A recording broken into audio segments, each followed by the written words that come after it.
जी, आपका जो systolic phase है वो है तकरीबन 0.34 सेकंड का, और जो डायस्टोलिक फेज है तो वो है तकरीबन बच्चे 0.46 फेज सेकंड का।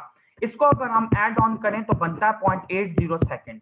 आप लोग छोटे होने से ये वाली बात पढ़ते आए हैं कि human being, normal human being का जो हार्ट होता है वो 1 मिनट में 72 टाइम्स बीट करता है। यही पढ़ते आए हैं ना आप लोग।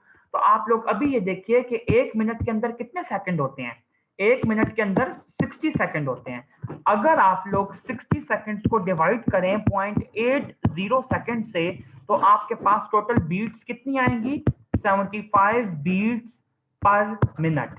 तो याद रखिएगा कि जो हम लोग छोटे होने से पढ़ते आए हैं वो बिल्कुल ठीक पढ़ते आए हैं कि किसी भी इंसान के अंदर जो हार्ट रेट होता है वो तकरीबन 75 बीट्स पर मिनट होता है। 0.80 सेकंड की एक कार्डियक साइकिल होती है। और एक और चीज आप लोगों को हमेशा पता होनी चाहिए कि जो आपकी सिस्टली होती है तो वो कम से कम आपको कहना चाहिए कि 60% होती है कंप्लीट कार्डियक साइकिल की, एटलीस्ट। वैसे कुछ बुक्स के अंदर 60 टू 70% भी लिखा हुआ है, 60 टू 65। और सिस्टली जो होती है वो तकरीबन 40% की होती है। ये आपने याद रखना है। एक और आपको बहुत इंपॉर्टेंट एमसीक्यू यहाँ पे बताता चलता हूँ कि कभी भी आपका जो हार्ट है, अगर हम कहते हैं कि एक बंदा भाग रहा है, ठीक है, मेरी बात गौर से सुनिएगा। हमें एफसीपीएस पार्ट 1 के अंदर भी ये एमसीक्यूज आए हैं फिजियोलॉजी से। आपको भी ये एमसीक्यू आ सकता है। एक हमें ये एमसीक्यू आया था कि एक बंदा भाग रहा है, उसका बेजल हार्ट रेट जो है वो 75 सेकंड है, लेकिन जब वो भाग रहा है या एक्सरसाइज कर रहा है तो उसका हार्ट रेट डबल होके 150 हो जाता है। इस 150 के दौरान उसकी कार्डियक साइकिल जो है वो कितनी हो जाएगी, कितने सेकंड की? तो उसकी कार्डियक साइकिल हाफ हो जाएगी, 0.40 सेकंड की। ये एमसीक्यू याद रखिएगा। 1 मिनट में 75 बीट्स हैं, अगर 1 मिनट में 150 होंगी तो 0.40 सेकंड की एक कार्डियक साइकिल हो जाएगी। दूसरा आपको एमसीक्यू एक और बताता चलूं कि हार्ट का, ये फॉर एग्जांपल ये हार्ट है, तो देखें हार्ट तो पूरी बॉडी को ब्लड पुश कर रहा है और लंग्स को भी ब्लड पुश कर रहा है ऑक्सीजनेशन के लिए। तो हार्ट बेचारे का जो अपना मस्कुलेचर है उसको कौन ब्लड सप्लाई करेगा? उसे भी तो ब्लड जाना चाहिए ना।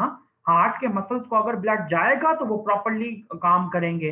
तो आप ये याद रखिए कि हार्ट के मस्कुलेचर को यानी कि मायोकार्डियम को ब्लड फ्लो डायस्टली के अंदर जो होता है वो जाता है। ये बात याद रखिएगा। ये टिपिकल एमसीक्यू है फिजियोलॉजी का, प्लीज प्लीज इसको मत भूलिएगा। कोई भी बच्चा वाइवा दे के आए तो उसका ये वाला क्वेश्चन ड्रॉप नहीं होना चाहिए, क्योंकि मैं आप लोगों को चीख चीख के ये बात यहाँ पे बता रहा हूँ। अब आपके माइंड में ये सवाल आएगा कि सिस्टली में हार्ट के मायोकार्डियम को ब्लड क्यों नहीं जाता? बच्चे बेसिकली होता यह है कि फॉर एग्जांपल अगर मैं आपको यहाँ पे क्रॉस सेक्शन दिखाऊं तो जो हार्ट की वॉल होती है ना वो इतनी थिक होती है, ठीक है। इस वॉल में से गुजरती है आपकी कॉरोनरी आर्टरीज, ये ऐसे ऐसे कॉरोनरी आर्टरीज गुजरती हैं। तो जब सिस्टली होती है ना तो वॉल कॉन्ट्रैक्ट करती है। उसके कॉन्ट्रैक्ट करने की वजह से जो कॉरोनरी आर्टरी का ल्यूमेन होता है ये कोलैप्स कर जाता है। लेकिन जब हार्ट डायस्टली में होता है और मायोकार्डियम रिलैक्स कर रहा होता है तो कॉरोनरी आर्टरी का ल्यूमेन खुल जाता है, तो फिर उसमें से ब्लड इजीली गुजरता है मायोकार्डियम को। प्लीज ये चीज गलत मत कीजिएगा। आपसे ये पूछा जाएगा कि हार्ट को ब्लड फ्लो किस फेज में जाता है, तो आपने कहना है डायस्टोलिक फेज में जाता है। रीजन क्या है कि डायस्टोलिक फेज में मायोकार्डियम रिलैक्स करता है तो कॉरोनरी आर्टरीज का ल्यूमेन पेटेंट रहता है, खुल जाता है और उसमें से ब्लड फ्लो गुजरता है। ठीक हो गया। और ये थी आपके आज के इंपॉर्टेंट बात को समरी देता चलूं हार्ट की चेंजेस की। तो थोड़ा सा सिर्फ ये बता देता हूं कि जो S1 हार्ट साउंड होती है वो आइसोवॉल्यूमिक कॉन्ट्रैक्शन में, S2 आइसोवॉल्यूमिक रिलैक्सेशन में, S3 अर्ली फिलिंग में, और S4 जो आपकी लास्ट फेज है रैपिड फिलिंग है वेंट्रिकल का एट्रियल सिस्टली का, उसमें S4 हो सकती है।